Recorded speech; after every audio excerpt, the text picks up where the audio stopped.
아프리카 심장부의 한 나라를 상상해 보세요. 유럽 원전용 우라늄이 땅에서 나오지만 옆 마을 아이들은 얕은 우물에서 물을 찾죠. 바로 니제르입니다. 뜨거운 모래 위로 광물 열차가 달립니다. 하지만 수출 수입은 서민들에게 거의 닿지 않습니다. 한 달에 곡식 한 자루로 가족이 삽니다. 도로는 파손되었고 약값은 매우 비쌉니다.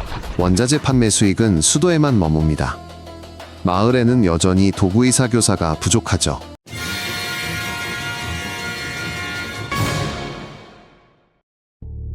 니제르는 서아프리카에 있습니다.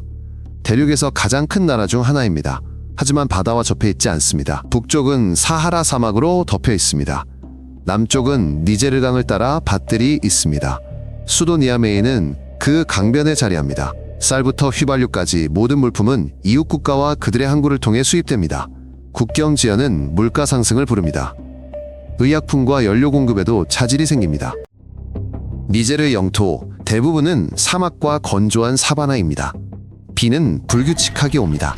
어떤 해는 밭이 풍작이지만 다른 해는 먼지와 메뚜기 때문에 텅 비게 됩니다. 우물이 마르고 연못이 얕아지고 목초지가 부족합니다.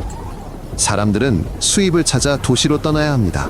강가의 비옥한 지역은 늘어나는 인구에게 너무 좁습니다.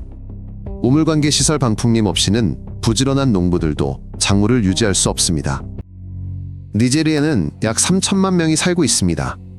이곳 가족들은 대가족이며 아이들이 많습니다. 하지만 학교와 병원은 부족합니다. 교실은 붐비고 의사들은 약 없이 수십 명의 환자를 진료합니다. 일자리에 비해 젊은이들이 너무 많습니다. 그래서 많은 이들이 수도나 이웃 나라로 떠납니다. 마을의 중요한 수입원은 시장에서 가축을 파는 것입니다. 카라반은 소와 염소를 데려가 고도는 음식과 옷에 씁니다.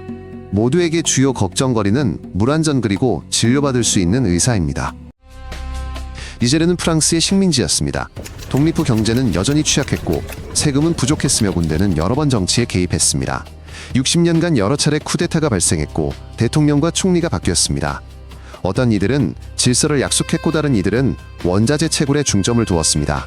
하지만 부패와 부채 때문에 프로젝트들은 중단되었습니다. 사람들은 언제든 정권이 바뀔 수 있다는 것에 익숙해졌습니다.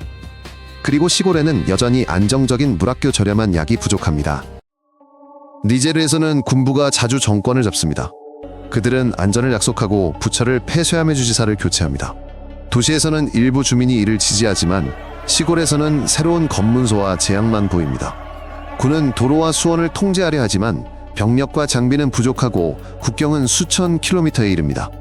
이런 상황에서 개혁은 서류상으로만 존재하며 실제 삶에서는 거의 변하는 것이 없습니다.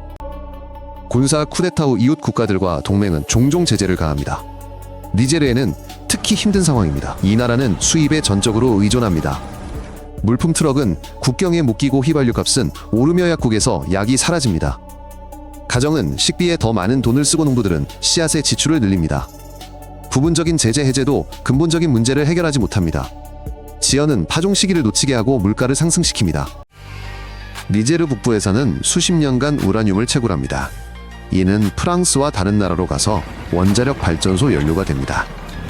니제르에는 일자리와 국가 예산 수입을 가져다 줍니다. 하지만 광산은 사막의 먼지와 고된 노동이며물과 보안은 기업 통제하에 있습니다. 농축 우라늄은 트럭으로 국경을 넘어 다른 나라 항구로 운송됩니다. 운송 중 어떤 지연도 수출을 막습니다. 반면 마을들은 도로학교 병원 없이 남아 있습니다. 프랑스 외에도 니제르에는 중국 기업들이 활동하며 미국 등 다른 나라의 프로젝트도 있습니다. 일부는 광산도로를 만듭니다. 다른 이들은 군인을 훈련시키고요. 어떤 이들은 농민 지원을 약속합니다. 하지만 모두 각자의 목표를 추구합니다. 원자재 영향력 그리고 경로 통제입니다. 니제르에는 결과가 문서가 아닌 실제 남는 것으로 계산되어야 중요합니다. 새 학교 진료소 깨끗한 물 그리고 일자리 같은 것들입니다. 그래야만 거래가 보고서가 아닌 사람들에게 유용해집니다. 니제르에서는 우라늄뿐만 아니라 금도 채굴됩니다. 북부와 서부에는 수백 개의 불법 광산이 운영됩니다. 위험한 화학물질을 사용하 고청소년들이 어른들과 함께 일합니다. 정부는 이 지역을 거의 통제하지 못합니다. 결과적으로 나라는 수입을 잃고 사람들은 건강을 해칩니다.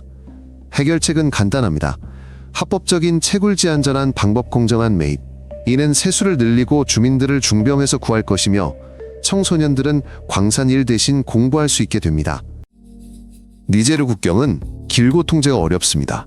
인접국에서 무장단체가 침입하여 행렬과 마을을 공격합니다.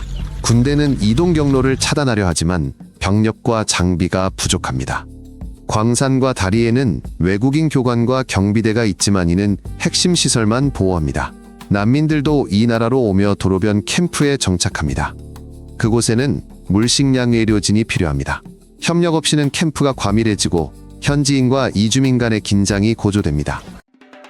니제르에는 투아레그족 같은 유목민과 남부 농부들이 삽니다. 풀이 부족하면 가축대가 경작지로 들어가 갈등이 생깁니다. 건초 더미가 불타고 염소가 사라지며 공격도 발생합니다. 원로들은 분쟁을 중재하고 가축 통로를 지정합니다. 하지만 새 우물이나 울타리 없이는 갈등이 매년 반복됩니다. 국가는 판결만 할 것이 아니라 가축 통로를 만들고 사료와 물을 공급해야 합니다. 이는 충돌을 줄이고 삶을 더 평화롭게 만들 것입니다. 니제르 주민 대부분은 무슬림입니다. 종교가 일상과 가족 규칙을 정합니다. 금요일에는 사람들이 모여 기도합니다. 이맘들은 빈곤층 지원과 아동 교육을 논의합니다. 학교에는 종교 수업도 자주 있습니다. 모스크 자선단체는 음식과 약을 나눕니다. 소녀의 권리와 혼인 연령 변경은 종교 지도자들과 함께 논의됩니다. 그들의 참여 없이는 개혁이 어렵습니다. 하지만 그들의 지지가 있으면 가족들은 변화의 의미를 더 잘 이해합니다. 가뭄이 들면 가족들은 식단을 죽 한 그릇으로 줄입니다. 아이들은 약해지고 흔한 병도 치명적이 됩니다. 여성들은 곡식을 사려고 염소를 팔고 청소년들은 일자리를 찾아 떠납니다. 구호품 창고에서는 유아용 분유를 나눠주지만 그것도 충분치 않습니다. 굶주림은 질병과 학업 중단을 불러옵니다. 아이는 수십 킬로미터를 걸어 학교에 갈 수 없습니다. 곡물 비축관계 시설 그리고 가까운 의료시설 없이는 이런 상황이 매계절 반복됩니다. 니제르 시골 진료소는 몇 개의 침대와 약 없는 의료 보조원뿐입니다. 큰 병원까지 가기는 비싸고 오래 걸립니다. 학교는 과밀이고 교과서도 없습니다. 소녀들은 10대 때 결혼하여 학업을 중단합니다. 조기 임신은 건강에 위험하며 가족은 유능한 어머니의 지원을 잃게 됩니다. 간단한 해결책은 알려져 있습니다. 학교 급식 예방 접종 교사, 지원 소녀들의 권리 보호 등입니다. 이를 시행하면 사망률은 줄고 졸업생은 늘어납니다. 니제르의 미래는 물과 나무에 달려 있습니다. 강을 따라 관계와 어업을 확대할 수 있습니다. 남부에서는 농부들이 밭에서 어린 나무를 길러요. 이것은 비싼 프로젝트 없이 토양을 개선합니다. 댐이나 제방 같은 대규모 건설도 논의되지만 통제 없이는 계획으로만 남을 위험이 있습니다. 일반 사람들에게 미래는 시장으로 가는 길 선생님 있는 학교약 있는 병원 그리고 공정한 자원 계약입니다. 흥미로우셨다면서 소식을 놓치지 않도록 구독해주세요. 저희는 모든 것을 간결하고 핵심적으로 전달합니다.